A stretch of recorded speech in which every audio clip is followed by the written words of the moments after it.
Hello everyone, Shadefire here, and welcome back to Let's Play DreadOut. This is episode 6. Last time we got the keys to escape the school and got into a bit of a struggle with a mysterious lady in the red ghost. After getting past her variety of tests and escaping an endless hallway, we got past her and left the school.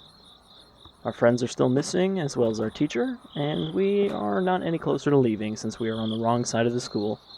This is the side we didn't come in from. Alright. Another nice thing about Act 2 is that it's not nearly as dark as the first act, so you'll actually be able to see things without me having to rely on my flashlight.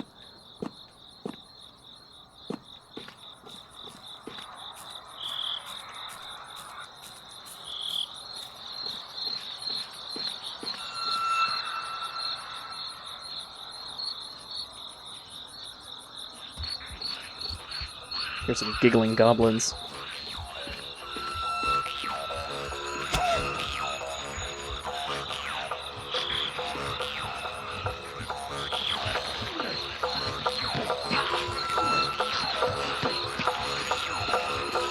Quite a few of these little buggers.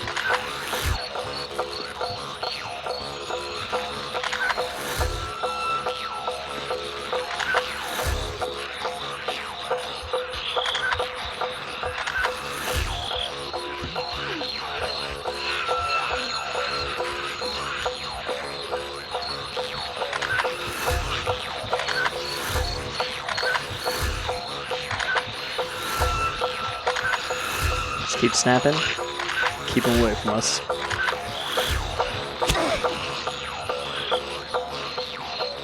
They are continuing to multiply, however.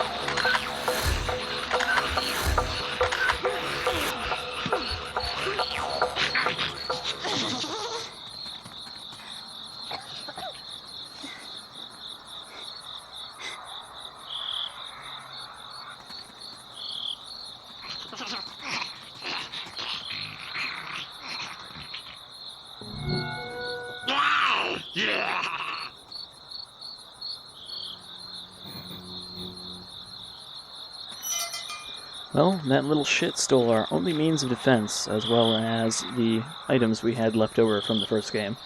Which is why I assume we don't have any of our boosting items that we had in the first game. You know, the 3 mystical objects. So yeah, this is a bit of a curveball they throw you, in that we are defenseless, essentially, for a while. Which doesn't mean we're safe. Doesn't mean there's not going to be enemies. Just means we can't fight back.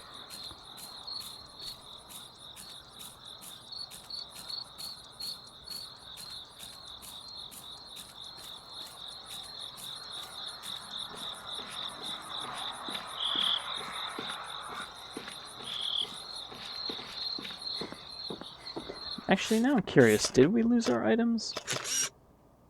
Yeah, we did. Alright, just double checking. Some little things that stole our shit are under the control of someone else, which means they should eventually lead us to someone else.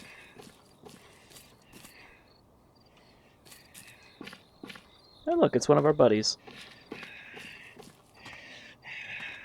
It's Doni. Doni?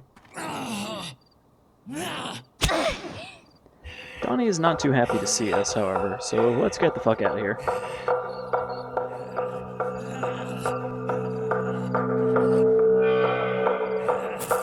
This part is a little difficult. We can only take like 3 hits from Doni. And Linda does not have a lot of stamina, so you cannot just sprint through this whole chase.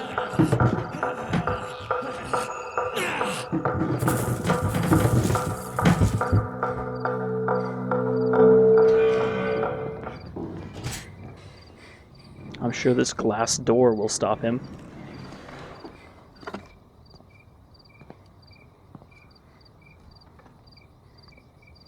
You might also notice, too, that Linda's looking a bit grimier now. She's got some dirt on her uniform, which is... I always find that a neat touch in a game, that your character kind of gets messier looking the longer it goes. So we don't have a camera, but we do have a weapon now. We've got this umbrella. The ultimate ghost banishing weapon. Also, Doni didn't even try to follow us.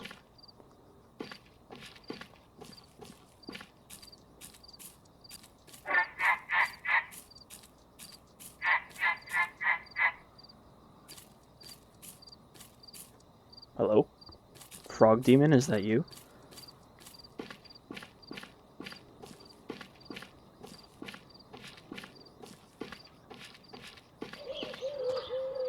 Not having our camera means we don't have to worry about looking for secrets or, you know, hidden ghosts or anything like that.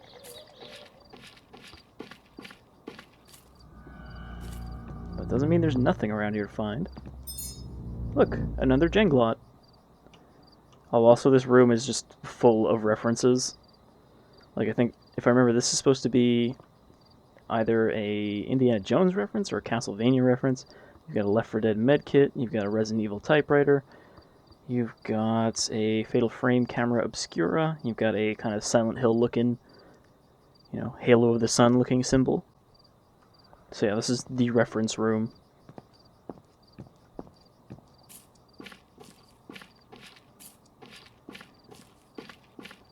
Weirdly, there is a camera here pointed at a skeleton. Good work, skeleton.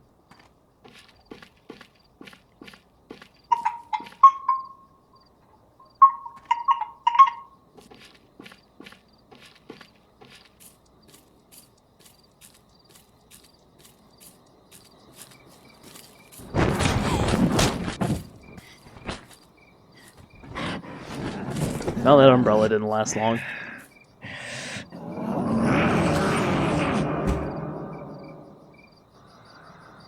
So once again, we've got to escape Donnie Darko here.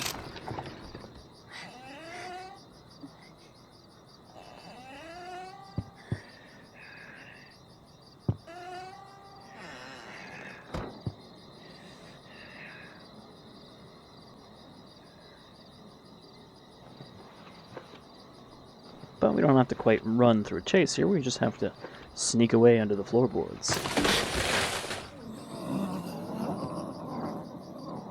Like we're hiding out from a Nazi officer or something.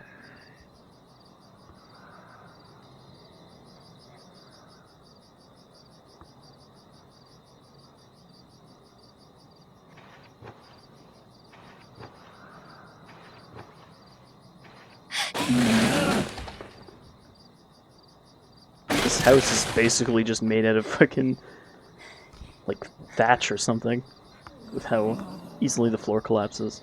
I mean, sure, it's old and probably rotten. Hey look, it's a little bastard who stole our camera.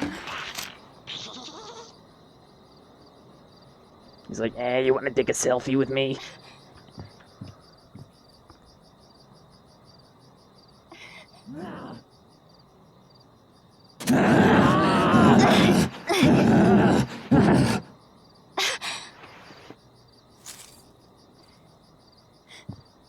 Donnie's not looking too hot. That whole being a monster thing isn't really doing wonders for his health, it seems. Oh yeah!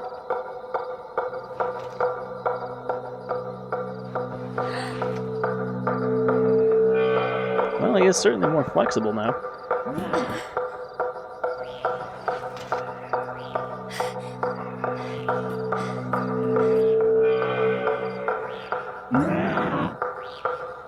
And we're on the run again.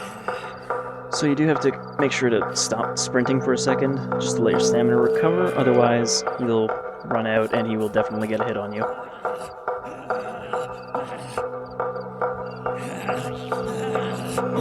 Like that.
So Doni was possessed by a malevolent old hag of a spirit, and I guess she decided that she was tired of possessing him and chasing us, because now he's dead.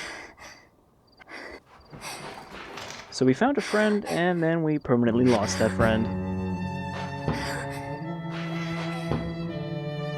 And this is kind of the first time Linda really reacts to anything. Also, whose arm is that just hanging through the wall? There's also a head. It's like there was a body slide that got stuck on this thing. Maybe this is where they toss all the possessed people. I guess this whole bus is full of dead people. Or a train, or whatever this is. I suppose there could have been an earthquake that destroyed whatever track this train was on and trapped all these people here.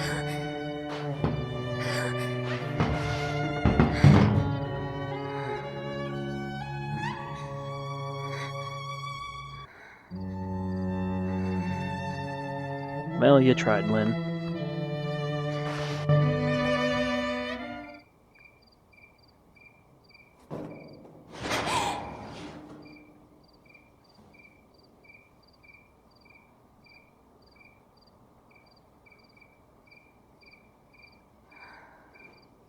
This dead guy's like, hey, take my camera.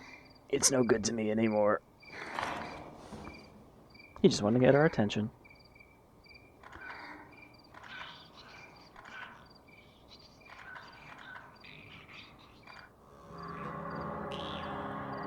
Also, if one of these ghosts took a selfie of themselves, would it harm them? So, now we've got an upgrade. Instead of the phone camera, we've got this DSLR, which has a zoom on it, as well as a flash that can stun enemies, even when we're not aiming.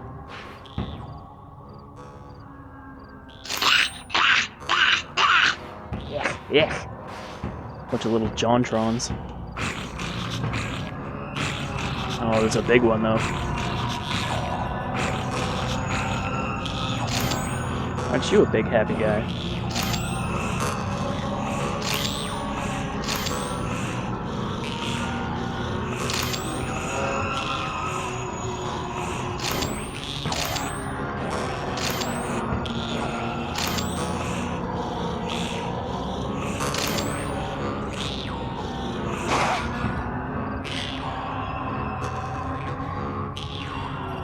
I didn't take enough pictures of him, because if he gets to you, he spooks you to death.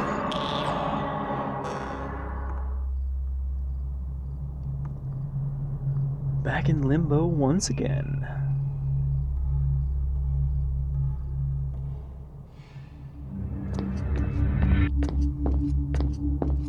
It's a little bit of a run, but not too bad for our first death in Act 2.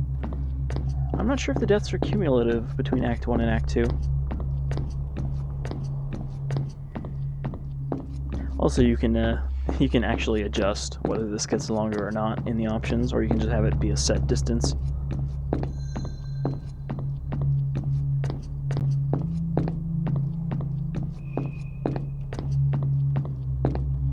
Shouldn't we not be running into the light?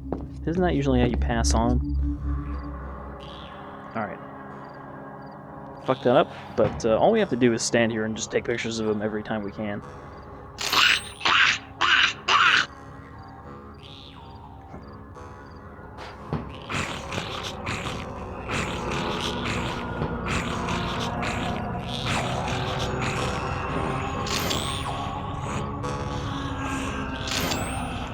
Again, there's really not a lot of strategy to the combat. You know, like, even Fatal Frame, you had a lot more going on than just point and shoot. You had different film types that did different amounts of damage. You know, kind of like ammo. And you actually had things like the Fatal Frame itself, which was if you took a shot right before an attack, it would stun the ghost and you could do a rapid-fire series of shots that would, you know, super damage it. And then you had some like power-up abilities that you could charge up and use. There was a lot more going on. Alright, so we got our stuff back. But you can see that we didn't actually get the rest of our mystic items back. But we still have these scissors and stuff for some reason. There's a ring. There's our second mystical object. So we're already getting pretty close to where we were before. This, anyone else see a face here? With some very odd-shaped teeth. I'm not sure what's up with all these squatter tents. So there's the moon.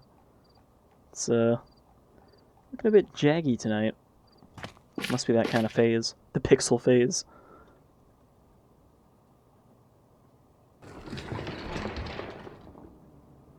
Alright, no going back. Oh yeah, so now we have our camera back as well, because we got our phone back. You can switch between them. And there are some things the camera is a little better for, but for the most part, we'll be using the DSLR as our weapon. The one problem with the DSLR is it doesn't have a flashlight, so when it's dark, you know, we have to switch to it to pull this out, because the flashlight button for the DSLR is just the flash. Which, you know, we could just run around doing this if we wanted to see. If you're not prone to epileptic seizures, but probably better if we don't.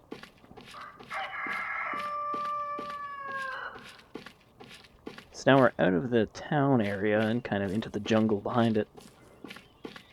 Indonesia, of course, being a very jungly country.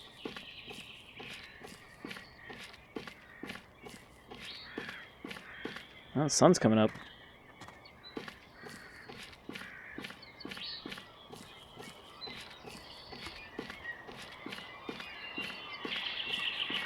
Wait a minute.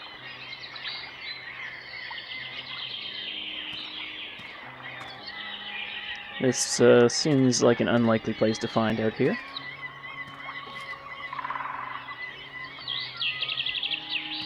I seem to have found a hidden earthly paradise with the rising of the sun.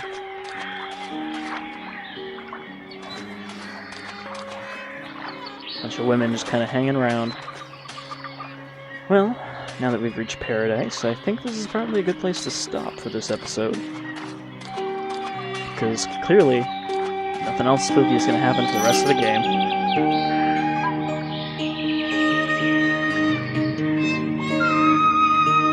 Alright, well, I've been Shadefire, this is DreadOut, and I will relax with you again next time. Until then, you folks all take care.